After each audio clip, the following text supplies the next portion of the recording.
What's up, everyone? We are downstairs right now because I felt like moving and talking today. So, I wanted to talk about. Oh, the lighting's a little different over here. I want to talk about the whole Batman is a billionaire and he should donate all his money to helping the poor and underprivileged in Gotham. Man, the lighting all around the house is different. Oh, it's dark over here. Anyways, yeah, you have this whole thing of Batman is this billionaire that should donate all his money to help everyone in Gotham. Shouldn't be Batman. He just spends his time beating up underprivileged poor people with mental health issues. And that's a narrative that gets thrown around Twitter a lot, all the time, every single day, in fact. And I wanted to make a video on it. There was this clip going around of this streamer, Hassan, who's this like 35-year-old that dresses like a TikToker.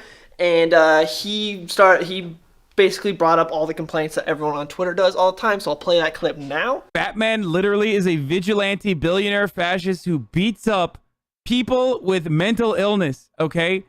Reducing them to a lifetime of crippling medical debt. How the fuck does no one ever talk about this?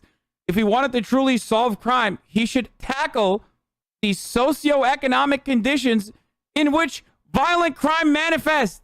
He literally beats the fucking poor, dude. Okay?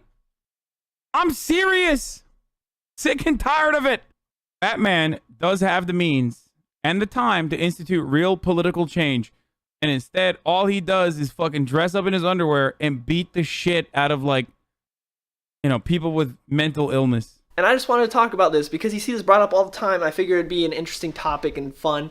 So, the first reason why you don't see Batman doing this is because of the fact that it would be a boring story. No one would buy it. DC Comics is in the business of selling comic books. They want to move those comics. They want to make money. Guess what doesn't sell? Seeing a guy that doesn't fight crime but instead donates all his money and you have a great Gotham. No one would read that. No one cares about that. You wouldn't read it. The person complaining about it, me, an actual fan of comics, wouldn't read it either. No one would read it. You know what they would read? Batman punching Joker in the face for the 100th time. That's the sad state of things. That's how it is. But that's because it's more interesting. You want to see Batman go and punch Joker in the face. You want to see Batman fighting crime. You don't want to see him donating all his money because it wouldn't sell. It's not an interesting story. If this was real life and you had Batman donate and you had this billionaire donating all his money to help these people so that way they wouldn't resort to crime to have a good life, great, that would be cool. But this isn't real life. This is a comic book, so I don't give a crap about that. It's sort of like what's going on in the Nightwing book right now. So if you're not caught up on Nightwing in the current run, Alfred got killed by Tom King, well, Bane, in Tom King's run on Batman. And Alfred had a bunch of money from like Wayne Enterprises stock and stuff, and he donated it. He left it all in his will to Dick Grayson. So Dick Grayson's now a billionaire. Dick Grayson takes that money, starts this whole like foundation, like the Alfred Pennyworth Foundation or whatever, and it helps a lot of underprivileged people in Bloodhaven, so that way, they can have a better life and not resort to crime and things like that. So it's basically what everyone's complaining about with Batman, except Nightwing did it. And great, cool, great, but it's so boring. It's such a boring issue. Like, the issue just happened, and in it, like, it's just Nightwing setting everything up, and it's like, man, if this was real life, kudos, that's cool. But in a comic book, I just spent $4 on a very boring issue. I don't care to see this. I would have rather seen him fight Blockbuster or something happening, something interesting, not just, here's Dick Grayson donating all his money. It's like, yeah, that stuff's great and all if this was real life, but it's not. These are fictional characters. Another reason is the fact that actually Batman does donate a lot of his money. So for all intents and purposes, Bruce has unlimited money. He just does. He can donate $100 billion and still have $5 billion in the bank. Except for right now, because currently in the Tynion run, he lost a lot of his money because of Joker. But anyways, for the most part, he has unlimited money. So you do see him supporting Gotham all the time, like Leslie Tompkins' clinic and things like that. He does help support Gotham and all these other things to try to better the situation. But there are so many people in Gotham that it doesn't matter what he does, they're still going to be bad guys. Like, Oswald Cobblepot, for instance, the Penguin. The Cobblepots are a huge family in Gotham, very affluent, very rich.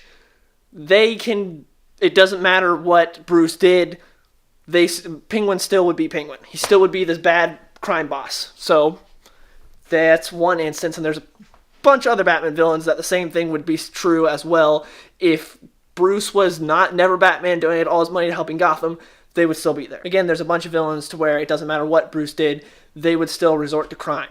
And another thing is, Gotham is basically cursed. That's kind of how Gotham is. Gotham is a character pretty much in the Batman mythos, and Gotham is essentially cursed no matter what Bruce does. Gotham will always be bad. It's just this terrible, awful cesspool, and it's never going to be a good place to live no matter what Bruce does. No matter if Bruce never became Batman, never started the Bat family, none of that, just donated all of his money, did whatever he could to help the people of Gotham, Gotham would still be a terrible place because it's fictional. That's another thing that people like on Twitter tend to forget, is that this is all fictional and these are fictional characters and this is a fictional place. You're talking about a billionaire that dresses in a bat costume and beats people up.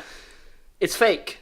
But there are a lot of people that are like, why doesn't Bruce do this? Why is he a billionaire Republican fascist? It's like, it's fake. Chill. God, it's fake. It's not real. The reason he does these things is because it's more interesting from a story perspective. No one would buy this if it was just him donating his money every issue.